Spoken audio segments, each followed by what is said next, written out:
Donc ça va être compliqué pour Lyon d'être dans les places Ligue des Champions, et sans ça, malheureusement, on risque un avenir à la Bordeaux. Enfin, j'espère pas à un tel point, mais il y a quand même ce risque-là.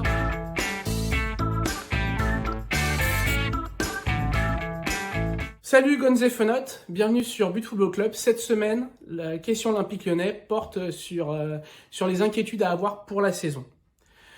Alors, la Ligue 1 a redémarré, elle a démarré à Rennes, défaite sèche 3-0. On a l'habitude de prendre des volets au Roison Park, on n'est pas surpris. Il n'y a que l'an dernier où, comme par miracle, on est allé chercher une première victoire de la saison.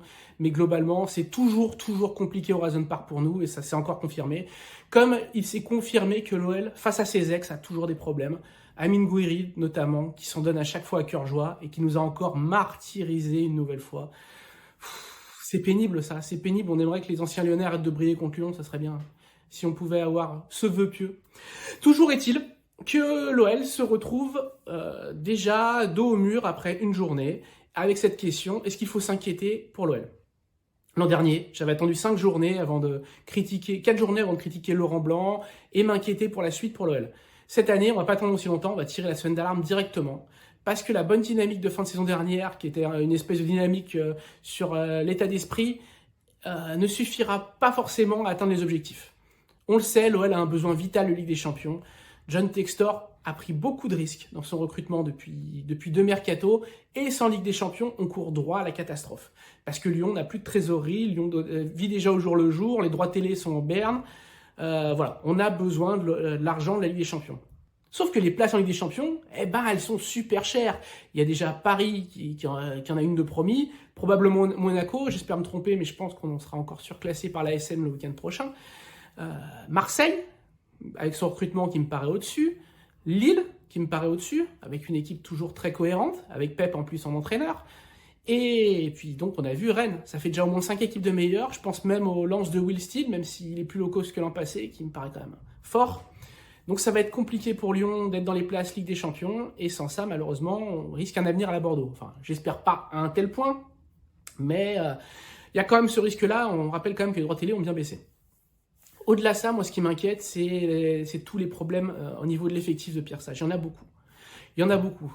Par le passé, on critiquait et on mettait toujours la faute sur le dos d'Anthony Lopez, comme quoi c'était le maillon faible et que la défense était friable à cause de lui.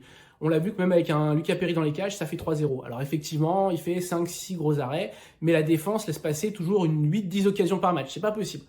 La charnière centrale, même malgré le départ d'O'Brien et l'arrivée de Niakhaté, elle n'est pas meilleure. D'ailleurs, l'ancien joueur de Nottingham Forest nous a fait un match quand même assez désastreux, avec une grosse erreur sur le deuxième but de Gouiri. On a eu aussi droit à la cagade de Matic pour l'ouverture du score. Bon, malheureuse, on va dire, sur le coup franc qui détourne avec son talon. Et puis sur le dernier but, une passivité incroyable pour permettre à un attaquant qui a un nom de fromage, la Mainster, d'aller tromper tranquillement Lucas Perry, une défense en reculant. Voilà. À la lyonnaise, faible défensivement, faible au milieu aussi, parce qu'on l'a dit, Matic pas dans une forme encore olympique. Il a 36 ans, il commence à les faire. Autour de lui, c'est compliqué parce que c'est pas cohérent, ça ne s'associe pas bien. On l'a vu à 3, dans le cœur du jeu, en 4-3-3, ça marche ni avec Maxence Cacré, ni avec Corentin Tolisso, ni avec Aurel Mangala. Bref, le milieu, c'est incohérent, il faudrait un renfort dans le secteur. Je ne comprends pas le choix d'empiler un joueur type box-to-box, il faudrait un peu de créativité.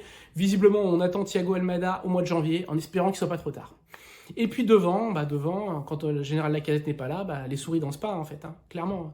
Georges Mikotadze, j'espère sincèrement que c'est juste qu'il se met trop la pression, qu'il va se débloquer au premier but, comme l'avait fait Gignac à l'OM, c'est ce que je lui souhaite. Mais voilà, ça risque d'être compliqué, parce qu'on sent qu'il gamberge pas mal pardon. On l'a vu... On l'a vu aussi sur son penalty, il est très nerveux, on espère vraiment qu'il va marquer ce premier but, qu'il va le libérer, parce que dans le jeu c'est pas mauvais, mais pas d'efficacité depuis son arrivée. Et puis sur les côtés, moi j'en ai un peu marre des deux otaries, Ernest Noama et Saïd Benrahma. Voilà, je trouve que c'est compliqué avec des joueurs comme ça d'avancer. Je préfère Malik Fofana, mais il est encore inconstant, il est jeune. Voilà, l'OL a quand même pas mal de problèmes pour la suite, ce qui me fait m'inquiéter. Je ne sais pas ce que vous en pensez, j'attends vos avis. N'hésitez pas à commenter, on adore ça. Et puis surtout, abonnez-vous au But Football Club. Abonnez-vous à notre chaîne, cliquez sur la petite cloche. Et on se retrouve la semaine prochaine pour une nouvelle vidéo. Olympique Lyonnais. Ciao.